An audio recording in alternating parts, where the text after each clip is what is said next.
Lumière Kaboulo TV, Lumière Kaboulo TV, Lumière Kaboulo TV.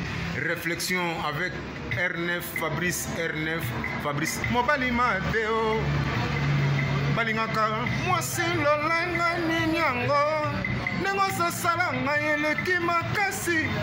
Kaboulo TV yo, Lumière Kaboulo, réflexion. Réflexion, double CD Fantomas, Mayo. Il est là, il a toujours. Barbito s'abonne, chaîne les amoko. Ça c'est dit, ma beaucoup de temps, on a s'abonné. Bon, donc, mon yango, YouTube, tout ça, on a. Moko gaga. Réflexion, trop bandé là. Réflexion. Réflexion, lumière, Kamboul. Yangwana, balai qui est ça la biso bien. Tous en ciment pour. Et c'est la G. Bongo. Toujours. Réflexion, Lumière Kambolo TV. Chaîne Zamoko, vous s'abonnez, vous avez cité Lumière Kambolo TV. Bonjour, Nabiso Banso.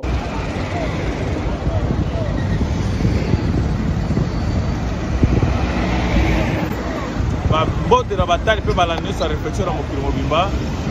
Awa tozali na sanatorium. Awa tozali place ba événement etambulaka. Awa za place masolo esalamaka na lokuke nyonso. Nayebi bino mutuna ezali nini?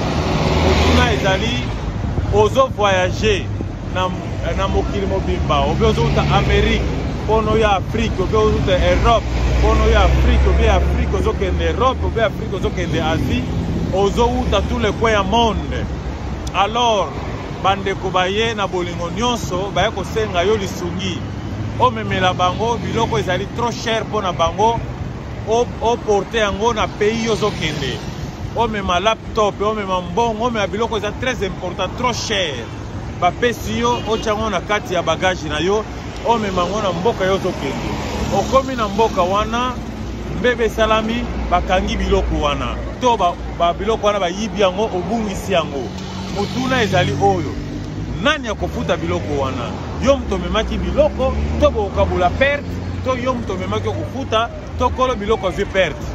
Mutuna ya réflexion wana bo aider biso to partager ba idée pour nous avoir histoire vraie et zo sala na mokila lelo. Merci.